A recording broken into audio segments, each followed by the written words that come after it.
Hi, I'm Laura. And I'm Josh. And this is Building Our Veggie Garden.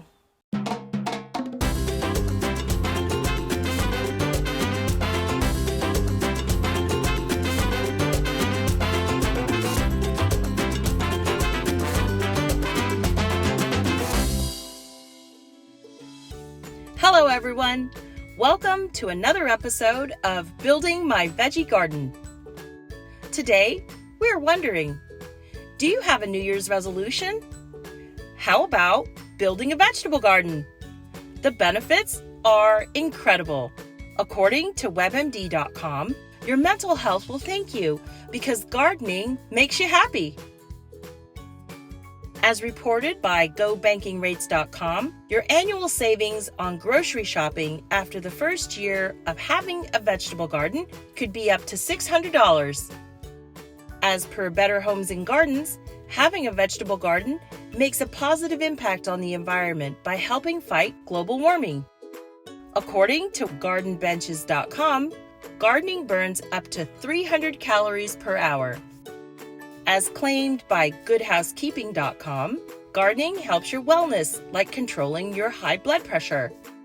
All of these are wonderful reasons why building a vegetable garden is right for you. Let's hear now from Laura and Josh about their resolution. This is our veggie garden and we're located in Central Florida. We got this garden so that we can grow food. We love eating from our garden and growing things, especially vegetables, so that we don't have to necessarily shop and we can get things that we know are organic at a cost that is much more reasonable than going to the grocery store on a regular basis. We get to meet beautiful people from our community, and it's actually a lot more cost effective than trying to grow things at home as well. So it has a lot of benefits. And I feel like we learn a lot too, because we're always talking to each other, figuring out what the person next to us is growing, what they had success with versus what we're having success with. If we're trying a new fruit or vegetable, we'll share it with each other. The same thing if someone else is trying something new and they have abundance, they always share it with us. So it's just that, to me, is also like a really good benefit. We get a lot of fresh spices that go into our food. We feel like it's a lot healthier as well. And it's just something that we really find to be fun. Like I genuinely enjoy growing food and growing things, new things, like our beans that I've never experienced before and never would have experienced without something like the community garden. We've had our plot for about 2 years now. The reason why we decided to get one of these plots is we were really struggling with growing things at our home. We've tried a lot of different things. We tried to amend the soil and build up the Florida sandy soil, and it didn't really help as much. We tried growing different fruits and vegetables like cauliflower and tomatoes, and the only thing we really had success with were our banana trees. So we bought one plot originally, and we realized that we were really successful early on with a lot of the things that we were struggling with back at our home. And that's how we ended up about a season or so later with both plots. Josh is going to tell you a little bit about what we grow here and what we've been trying this season. We grow food. That is primarily what we aim to grow here, and our real goal of being here is to grow things that we can eat so that we don't have to shop as much at the grocery store, and then we can also eat things that are fresh. And then we also get to meet a lot of people from our community, which is also awesome. So we grow things like spices, like we have rosemary and we have lemon balm. I even grow a little bit of catnip for my cat. We have a lot of different beans that we grow. So we're growing a very, very long bean that it's called a Chinese red noodle long bean, which is definitely living up to its name. So we also have your more traditional beans off to the side, your Blue Lake beans, which are kind of the traditional beans you get at the grocery store. We also grow a lot of peppers. So we like hot sauce, and we also like dried pepper. So we have a dryer at home. So we have habaneros, we have Tabascos, we have cayennes of kind of varying sizes. We have a ghost pepper plant that we have yet to actually get a ghost pepper from, but we're hopeful this season. And then we also have 2 different types of squash growing up our little 2-level trellis here. And we use our trellis also to shade our broccoli and our cauliflower from the harsh Florida heat.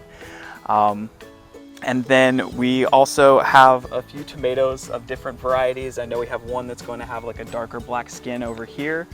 And then we also have quite a few tomato plants kind of spread out that are more of your traditional plants, and also a couple of Cherokee purple tomatoes, which we really like in our salsas and our tomato sauces. They give a more vibrant flavor than some of your traditional tomatoes.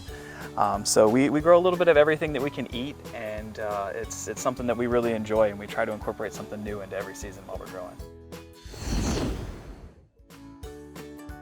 So I'm a teacher, and every year, it doesn't matter what grade you're in, there's always a little component about plants and plant structures, and I found the most engaging way to teach that is by having the students plant and learning what the system looks like as it's growing. So I felt like the best way to do that is to actually learn myself and try different things, so that way I can take it back to the classroom. This past summer/fall, we tried to grow one of Florida's biggest pumpkins. And although there were some hiccups and we were unsuccessful, it was something I could bring back to my classroom and show them this was something that was an attempt, but at the same time, we weren't successful, and that's okay. So we're learning, failure is okay. We're learning to take experiments and take chances. And then we're also learning about nature. So there's so many different ways that you can bring the garden into the classroom that I didn't expect until I was doing it. One of the biggest difficulties we've experienced throughout our few years of gardening between home and between the community garden is soil quality. Especially when you're dealing with a lot of things like sand. So when we came here, we knew a lot about the difficulties we've experienced and what we wanted to do. So the community provided some dirt for us, and then we went out and got a few kind of soil additives, kind of like manure and things that increase the particular vitamins that we're looking for our plants. And we mixed that in and kind of rotated the soil through, making sure to remove any roots or anything we noticed while we were doing that. And then once we'd finished rotating everything and making sure it was thoroughly mixed, we got a good coverage of mulch, because we found that helps retain a lot of moisture while the Florida sun hits us during the day. So that has really helped decrease the amount of water we have to put into the plants, so it helps us be efficient as well. I feel like one of the things I would tell a new gardener is that if you are considering getting into gardening, it's more rewarding than you might actually think it is. And it's something that's really difficult to explain to somebody that hasn't grown something and eaten it themselves, just picked it right off of the plant the same day and gone home and cut it up and made it. It's a very different type of rewarding, and it definitely does taste better than the things that you can find in the grocery store as well. So to piggyback off of that, I definitely agree with him. Eating something that you pull from a plant is a whole different taste compared to what you pick up from the grocery store. And it may be challenging, especially as a beginning gardener. I remember feeling frustrated when I would have 7 tomatoes out of 12 tomato plants for the entire season, and it was barely enough to make a salad. But one thing I want to recommend is, find out what grows easily in your area. It may not be the tomato that you pick at the grocery store, like aroma tomato. It may be a different type of tomato that you've never tried before. We've learned that one of our favorite tomatoes is actually an heirloom tomato that you don't really find at the grocery store that often, but it does amazing in the type of climate that we live in. So we've just, with research and with trial and error, we've learned, what works best for us and for our area. And I'm sure with just a little bit of time, you guys can figure it out as well. So this large green structure is our latest experiment in our garden, because as a gardener, you always have to be adapting and figuring out ways to maximize how much food you get out of your plot.